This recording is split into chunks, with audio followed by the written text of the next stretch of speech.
At yun ang kwento mga boss. Ayan, dahil safe tayong pinauwi ni Inuwi ni Otto Cotto. Ayan, bukas papalit tayo ng cover nya. Ito kakabit natin sa kanya mga boss. Ayan, sana magustuhan niya. Kung gusto niya yung ganito, ganito yung mga gusto niyang. Yan, yan. Ayun ang magiging upuan niya mga boss. Yan. Salamat bata.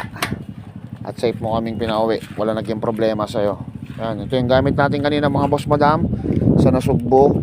Nag-pick up tayo ng unit dyan. Salamat sa'yo. Walang aberya. Rusi lang yan mga boss. Pero papalag-palag yan.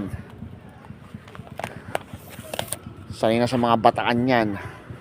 Yan, thank you sa'yo Otto Cotto. Bukas lagay natin to sa'yo. Yan, all goods.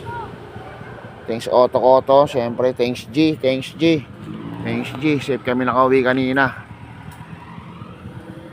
Thanks G.